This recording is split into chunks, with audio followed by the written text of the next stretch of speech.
he gave away his last piece of bread, and 500 warriors bowed before him. You're about to hear a story that starts with an empty stomach and ends with something close to a miracle. Not the kind you read in holy books, but the kind that happens in the dust under the sun when no one's watching. This is not a tale of glory. It's a tale of choice, a tale of one man and one child in the middle of nowhere. Clay Hawthorne hadn't spoken to another soul in 5 days. The desert had stripped him bare of food, of strength, of purpose. His horse was limping. His boots were cracked. The only thing heavier than his saddle was the silence that had followed him since he walked away from everything: the army, the law, the war, all of it. He wasn't headed anywhere in particular. And if he died in the middle of that red wasteland, no one would know. No one would care. Until he saw her. Just a shape at first. A bundle of torn buckskin and tangled hair slumped against a rock 20 yards off the trail. For a second he thought it was a coyote carcass. But it was a child. Still breathing. Barely. He should have kept walking. Every instinct drilled into him by years of marching, fighting, and surviving told him to keep moving. She was native. He was white. This was contested land. And mercy was a luxury best left to men with full bellies and clear destinations. But something made him stop. Maybe it was the way she didn't flinch when he approached. Maybe it was those eyes, too old for a child, too calm for someone starving to death. Or maybe, just maybe, it was because he saw himself in her. He gave her the last thing he had. One piece of bread, hard as leather, wrapped in a bit of cloth he'd been carrying since El Paso. He could have eaten it himself, could have saved his own life. But he handed it to her piece by piece and watched her eat like it meant everything. What Clay Hawthorne didn't know was this: that one piece of bread would save more than one life. It would reach places he couldn't see. It would summon warriors from the cliffs. And before the next sunrise, it would place him in front of 500 armed men who'd been taught to hate him, and force them to decide whether kindness still had a place in their world. This isn't just a Western. It's not just about cowboys and tribes. It's about what happens when a man gives up survival for a stranger's tomorrow. And it might be the most powerful story you hear this year. So stay with me, because by the end of this story, you'll believe that one small act can echo across generations. Let's begin. The desert has a way of stripping a man down to the truth of who he is. No masks, no myths, just dust, bone, and breath if you're lucky. Clay Hawthorne had once worn a badge. He'd once saluted generals, marched in parades, whispered promises over a wedding ring. But the desert didn't care about that. It didn't care who he'd been or what he'd lost. Out here, you were just a body in motion or a body waiting to be buried. His mare Dust limped beside him. Every step she took sent a jolt through her left foreleg. But she didn't complain. She just kept walking head low, trusting Clay to find something ahead that resembled hope. Clay didn't have the heart to tell her he wasn't sure there was any left. The sun was a silent executioner, burning down without mercy.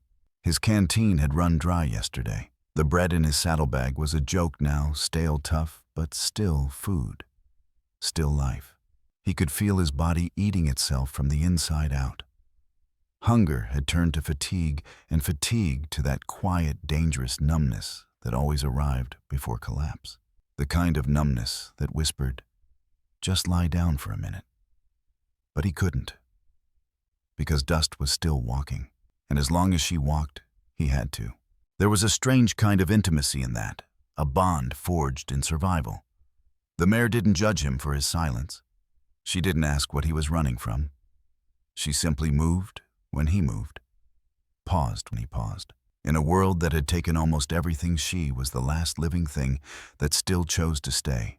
Clay looked at her cracked hooves, her dust-caked mane, and felt guilt ripple through his chest. He'd brought her this far. Farther than she should have gone. Farther than he ever intended to go. And yet, they kept going. Because that's what you do when the world forgets you. You keep walking. Not because you believe there's something better ahead, but because stopping feels too much like giving in. And Clay Hawthorne had given up on a lot of things in his life. But not yet on this mare. He reached into his saddlebag, felt the rough cloth around that last piece of bread. His fingers lingered on it. He imagined breaking it in half, sharing it with Dust like a last supper. She'd earned it. Hell, maybe more than he had. And then, something changed. Movement. A flicker of color against the red rocks. A shape slumped near a boulder, so still, it didn't seem real. It wasn't a mirage. It was a child. Tiny, alone, and far too still. Clay blinked, rubbed his eyes, and looked again. The figure hadn't moved. Every instinct told him to keep walking. He was barely hanging on himself. The smart thing, the safe thing was to pass by and never look back. But then Dust stopped walking. She didn't nicker, didn't bolt, just stood there staring at the child as if waiting for her rider to do what came next. And that's when Clay knew. This wasn't just a story about survival anymore. This was about the moment everything would change for him, for the child, and for people who hadn't even been born yet. Because what he did next would echo far beyond the desert. She was just a child. But in the desert, just a child was enough to break a man's heart wide open. Clay stepped slowly, boots crunching over sun-baked gravel. 20 paces away, the girl didn't flinch. She was curled in on herself back against a boulder, her knees drawn tight to her chest like she was trying to disappear. Her hair clung to her face in matted strings, her clothes torn and stiff with old blood and dust. No tears, no sound. Just that terrible stillness of someone who'd stopped hoping for rescue. He'd seen it before in soldiers left too long on battlefields, in towns where mercy came too late. And now, it sat in front of him, wearing a child's shape. She must have heard him approach, but she didn't look up. Only when Clay crouched to her level, soft and careful, did her eyes lift, and that moment seared itself into him like a brand. Dark eyes. Too old for her years. Eyes that didn't fear him, didn't beg, just waited. For the end, maybe. For something she no longer had words to ask for. He reached into his saddlebag, pulled out the cloth-wrapped lump of bread. Cracked and dry as it was the last real thing he owned. The last thing standing between him and complete collapse. But he didn't hesitate. Clay broke a piece and held it out. She stared at it like she wasn't sure it was real. Then slowly her fingers reached out, thin fingers shaking from the effort. She took it, bit gently, carefully, like even this small gift could be taken back. And when she chewed, her eyes fluttered shut, just for a moment, as if that single bite returned something she'd lost. Not just strength, dignity. He gave her more, piece by piece, watching as the tension in her shoulders eased, as color bloomed faintly in her cheeks, watching her cling to each morsel like it was hope wrapped in crust. "What's your name?" Clay asked softly.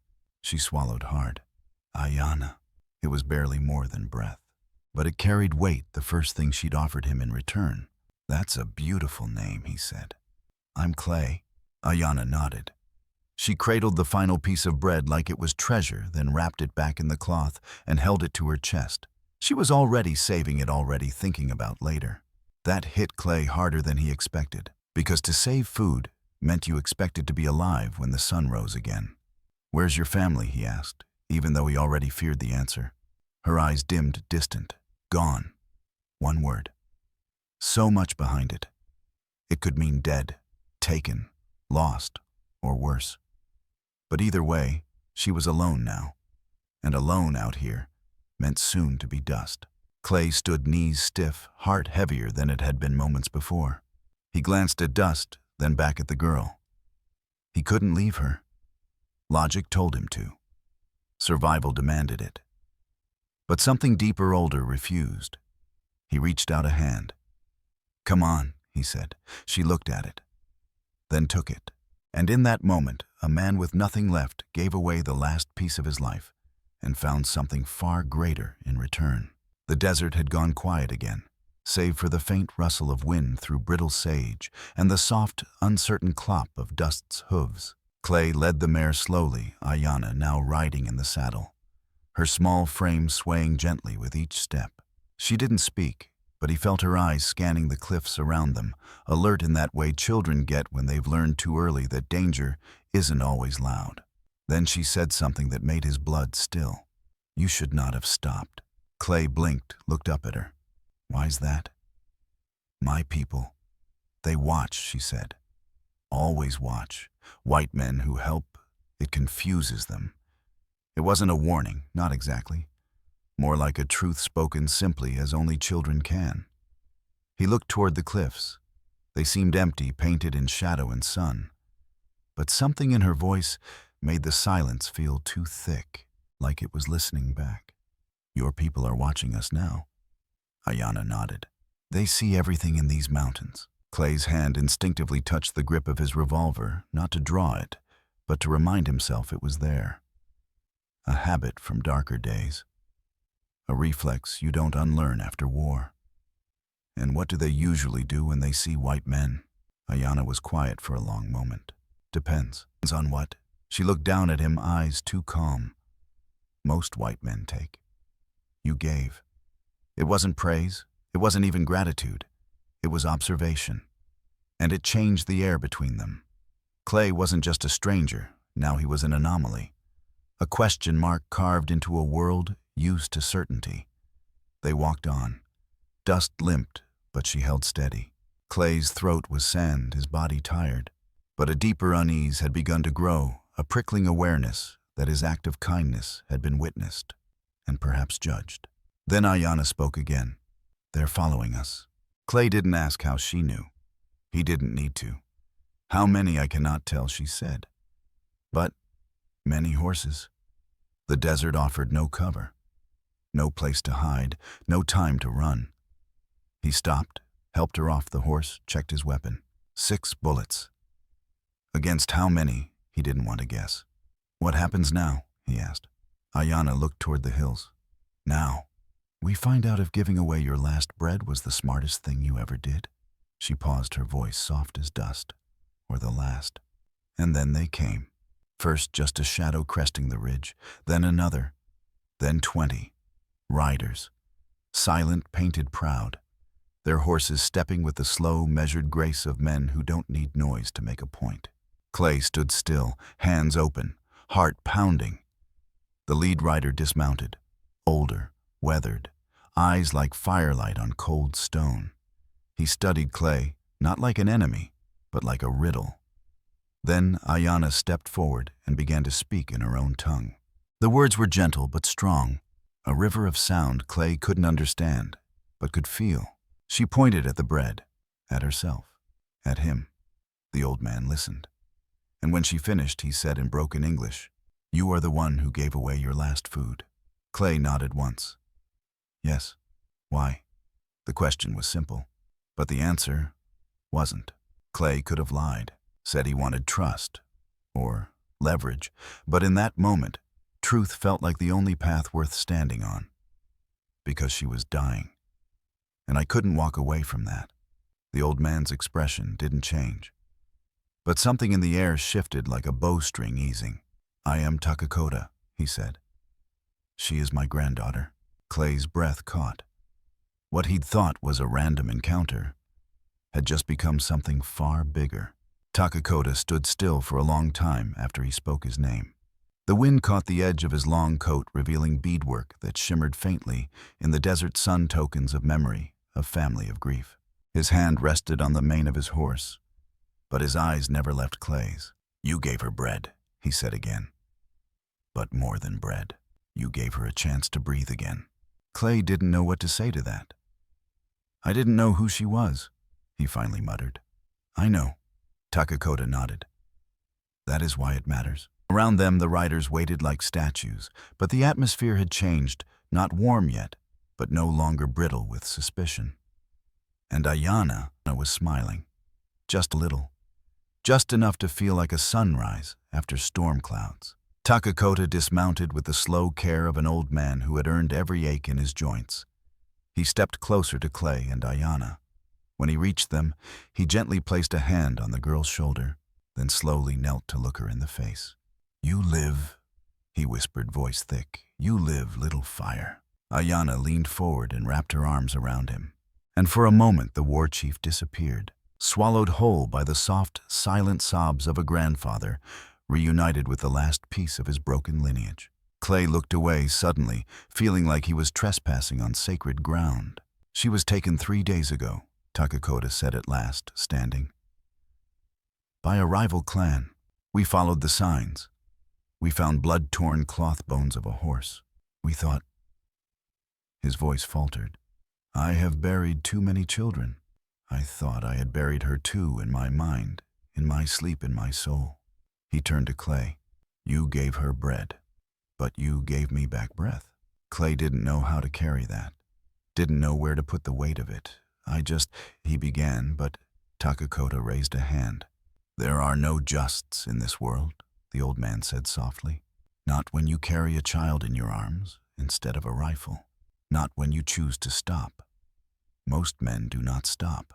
There was silence for a moment. Not heavy, but thoughtful, the kind of quiet that makes you listen to your own heartbeat. "We will take you with us," Takakota said. "Not as prisoner, not as guest. As someone who stepped across a line most men fear." Clay hesitated. "You sure that's wise?" "No," Takakota said. "But perhaps it is necessary." He looked to the cliffs, to the distant sky, where the sun had started its descent. "Come.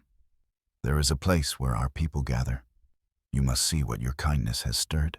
And as they began to ride, Ayanna nestled against her grandfather. Her small fingers curled around the edge of his robe. Clay couldn't shake the weight of Takakota's gaze, those eyes not just of a chief, but of a man who had lost too much, and now, for the first time in years, dared to hope again. The path into the hidden valley wound between red stone cliffs, quiet as a breath held too long.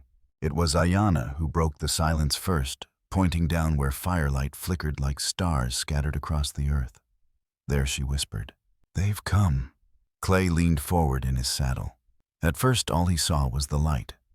Then the shapes emerged, tents made of hide smoke curling upward, voices like murmurs rising into the dusk.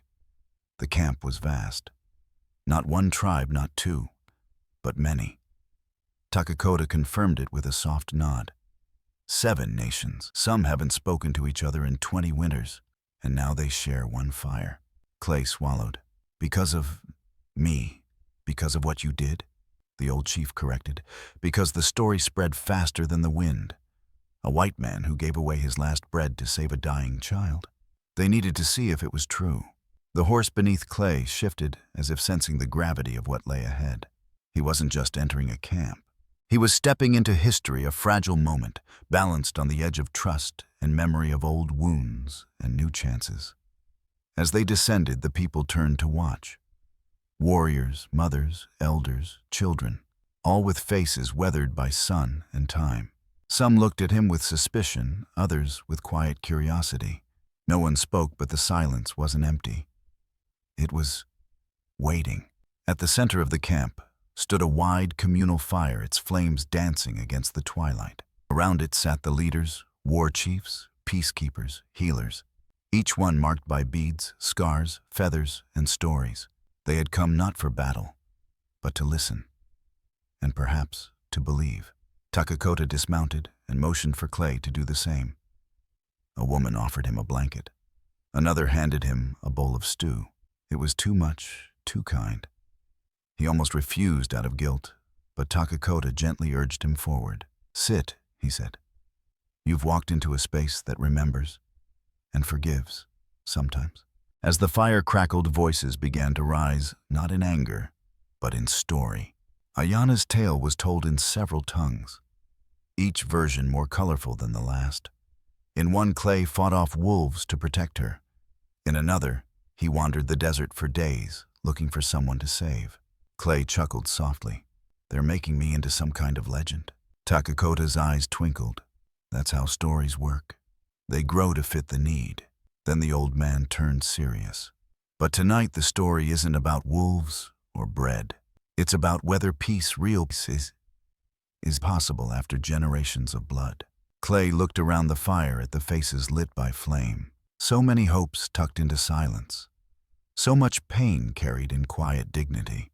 He wasn't sure he was ready for what came next. Takakota laid a hand on his shoulder.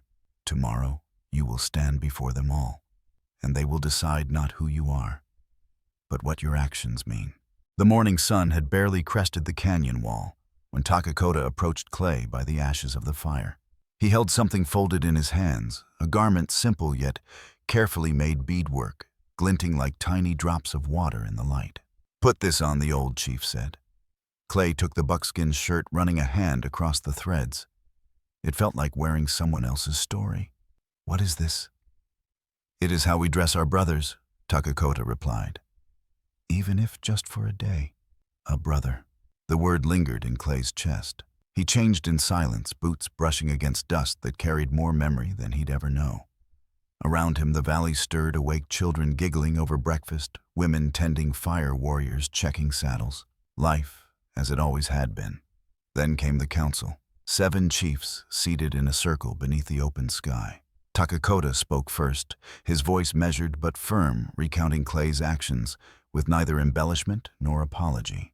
When he finished, Red Bear, the scarred chief from the night before, leaned forward. "One act does not undo centuries," he said. "But perhaps it opens the door." He turned to Clay.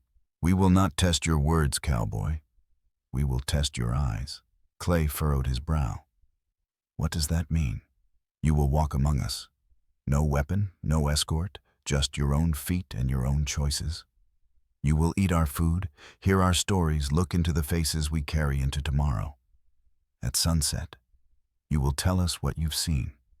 It was no trial by fire, no dramatic chase across badlands. But somehow, it felt heavier than any duel." He nodded. "I accept." And so began the quietest journey of Clay Hawthorne's life. He walked through the camp like a shadow wearing skin, unsure where to look, unsure what to say.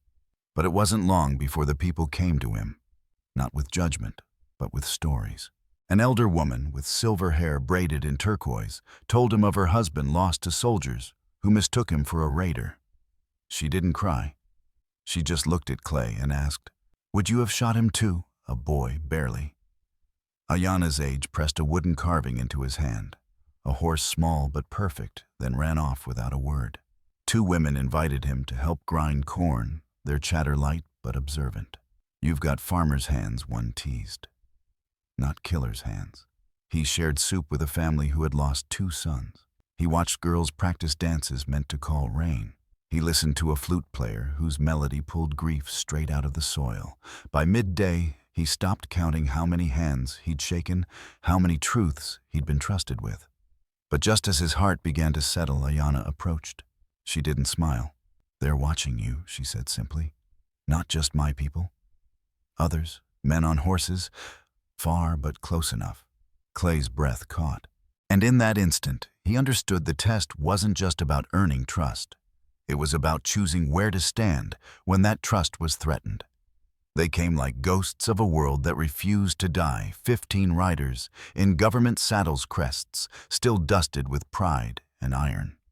From the ridge above, they watched the valley like vultures circling a lamb that dared to lie down with wolves. Clay saw them first as faint outlines, dark shapes against the sky. At first he thought it was the heat playing tricks, but then Ayana tugged his sleeve and said simply, "They followed the smoke." Takakota had warned that peace would make some men nervous. What he hadn't said was that nervous men came armed. The riders didn't speak, not yet. They didn't have to. Their presence said everything. "We see you. We don't believe you. We don't want this." Red Bear muttered under his breath. It was always going to come to this. Clay's gut tightened. He'd seen that look in soldiers before, the taut silence before orders became bullets. These weren't lawmen. They were fear wearing a badge. He approached Takakota quietly. "We need a plan." The old chief didn't turn. "They came to end something, not to begin it. So we show them something different." Clay said, his voice low but steady. Takakota looked at him for a long time. "Would you speak for us?" Clay hesitated. "They won't listen." "They won't listen to me," Takakota said. "But maybe they'll listen to the man who wears no gun and feeds our children." It wasn't a speech Clay wanted to give, But he wasn't the man who walked past starving children anymore. So he mounted Dustayana, watching him with wide, quiet eyes, and rode slowly up toward the ridge. The leader of the riders met him halfway, a broad man with dead eyes and a jaw clenched so tight it looked carved from rock. His badge gleamed, but there was no honor behind it.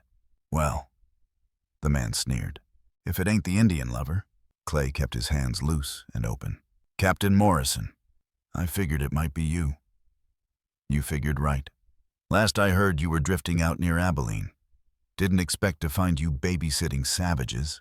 "They're not savages," Clay said evenly. "They're families, with names, with memories, with reasons." Morrison scoffed. "With rifles too, I reckon. Saw 'em." "They didn't draw first," Clay replied. "You showed up with guns. They showed up with history." The moment tightened like a noose. Behind Morrison, his men shifted uneasy. Behind Clay, the silence of the valley began to hum. "What do you want?" Clay asked. "To stop this sickness," Morrison said, "before it spreads. White men breaking bread with red ones. Ain't how the world works." "Maybe not the old world," Clay answered. "But the old world's dying, whether you like it or not." A long pause followed. Wind tugged at the silence. Ayana's voice echoed faintly in Clay's memory. "My people are always watching. So were these men. But watching wasn't the same as understanding." "We're not backing down," Clay said finally. "You can shoot or you can listen. But if you think you can scare us quiet, you're already too late." Morrison stared hard. But for the first time, he blinked. And below, the people began to gather. The wind died first, as if the earth itself was holding its breath. Clay stood alone in the space between two worlds, behind him firelight and children's laughter from a camp that had dared to dream. Ahead of him, the glint of cold steel and the old weight of fear. Morrison's men had their hands on their rifles. They didn't look angry anymore, just uncertain. And that made them more dangerous. "I don't want this to end in blood," Clay said, his voice even, but not loud. "But if it does, let it be mine first." Behind him, someone stirred, maybe Red Bear, maybe Takakota, but no one interrupted. This was Clay's line in the sand, and he stood it with nothing but his voice. "You think you're here to stop a rebellion," he said, looking straight at Morrison. "But there's no war here. There's no enemy, just families. Just people trying to find another way to live before the last bullet decides who was right." Morrison didn't speak. His jaw tightened. "These people," Clay continued, "they fed me, gave me water, let me sit beside their fire. I've seen their children make toys out of bone and patience. I've seen old men cry for the return of a lost girl. I've seen what peace looks like." Morrison spat to the dust. "Peace built on lies, on ambushes. You don't know what they've done." "I know what I've done," Clay said quietly. "I know I gave my last bread to a dying girl. I know I watched her grandfather hold her like a prayer returned. I know I sat in a circle with 7 tribes who should have hated each other, but didn't, because for once someone showed mercy first." He took a breath. Dust stirred at his boots. "And I know this." His voice cracked just slightly, but it didn't falter. "If you fire that first shot, Morrison, it won't kill just me. It'll kill the chance we might have to start over, to do this better than our fathers did." Silence followed. Not a silence of peace, but the kind that teeters one breath from falling. Then from the cliffs they came, not with war cries, not with drums, but with silence, presence. Warriors, hundreds of them, moving in quiet unison down the slopes like shadows made flesh. No one shouted, no one drew a weapon. But the message was louder than any gunfire. "We are here, we are watching, and we are not afraid." Morrison's men shifted uneasily. The numbers were undeniable. They were outflanked, outmatched, and outlived perhaps by an idea. Takakota rode forward not as a threat, but as a witness. "You see now," he said to Morrison, "this is not war. This is warning." Clay looked at Morrison one last time. "You can ride away and say you saw the end of something, or the beginning of something new. For a long, taut moment, the only sound was the creak of saddle leather. Then Morrison lowered his hand. "Fall back," he muttered. As the riders turned, the tension broke not with cheers, but with breath. The kind of breath people take when the bullet missed, but barely. Clay stepped back toward the firelight, toward Ayanna, toward hope. They didn't raise their weapons. Not one of them.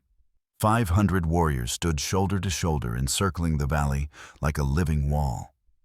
Painted faces, braided hair, hands resting on rifles that never lifted. Not in threat, not in fear, but in a kind of ancient, solemn promise. "You will not take this peace from us. Not today." Clay stood in the middle of it all, his pounding not from terror now, but from something heavier: awe, gratitude, the unbearable weight of having been protected by those he once thought would have every reason to hate him. And yet, they'd shielded him, not because he was strong, but because he had given away his last bread to a child. He hadn't earned this army. He hadn't asked for it. But sometimes, what you plant in hunger grows into something far greater. The silence was what made it unforgettable. Not one war cry, not one shout. Just the wind weaving between horse and rider, carrying with it 1,000 unspoken messages. This was not a threat. It was a choice offered to Morrison, to the world. Turn away or turn to something better. Even Morrison, grizzled and cruel, had known. The moment his eyes swept across those ranks, something inside him fractured. He didn't lose a fight that day. He surrendered to a truth bigger than bullets, that there were more of them than he'd ever feared, and more honor among them than he'd ever imagined. As his men retreated, not a single cheer rose from the valley. No one claimed victory. Because this wasn't a triumph to be shouted. This was a stillness, hard won. Red Bear approached Clay quietly, the way thunder comes just after lightning. "They will write about this," he said. "They will not understand it. But they will write it anyway." Clay looked out at the 500 who had stood without orders, without hesitation. "They stood for her," he said, his voice low. "For Ayanna, not for me." "They stood for what you did for her," Red Bear corrected. "That's not the same." Clay turned, saw Takakota on horseback, his eyes like embers that had burned for generations. The old chief raised a hand, not in command, but in gratitude. Then one by one the warriors began to melt back into the land, as if the land had called them forth and now called them home again. What remained was the silence and the story. Because when 500 stand together, without speaking, the world has no choice but to listen. And as Ayanna slipped her small hand into Clay's, whispering, "You stayed the weight of it all." The fear, the hunger, the impossible odds broke gently over him. He had stayed. He had given away what he needed most, and in return he had received what no gun could ever demand: trust. They never built a statue for Clay Hawthorne. There's no plaque in the canyon, no museum exhibit that tells of the day 500 warriors chose stillness over slaughter.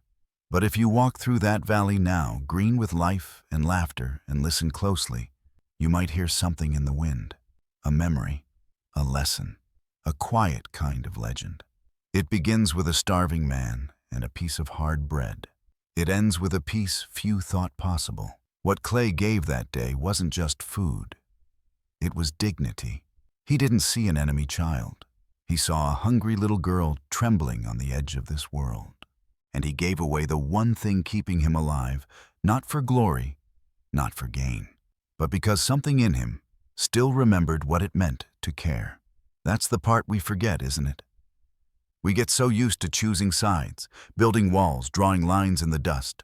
We forget that every war ever fought was started by fear, and every peace ever made began with a single human gesture, a hand extended, a gift offered, a risk taken. Clay never went back to his old life. He didn't belong in a world that measured men by how fast they drew their guns. He stayed in that valley not because he had nowhere else to go, but because he'd found the only place that had ever felt honest. Ayanna grew up bilingual in language and in soul. She became a bridge for other children caught between two ways of life, just as Clay had once stood between rifles and war cries. And Takakota, the old warrior who had seen too much, lived long enough to see his people not just survive, but be heard. All of it. Because one man said, "She matters more than I do." That's not weakness. That's legacy. And the dust remembers. So next time you find yourself choosing safety over kindness, silence over courage, ask yourself, what might echo because of the small thing I do today? Because legacies don't always come from battlefields. Sometimes they come from a single crust of bread passed to a stranger with nothing expected in return. Except hope. If this story moved you, there's more like it waiting. Tap the video on screen now to hear about the gunslinger who found a baby in a coffin with his name carved on it. It's a tale of redemption, family, and the kind of courage that shows up when there's no one left to impress. Subscribe for more stories that whisper through history, the ones we almost forgot, but never should. Because somewhere in the dust and silence of yesterday, someone chose to care. And that choice still echoes today.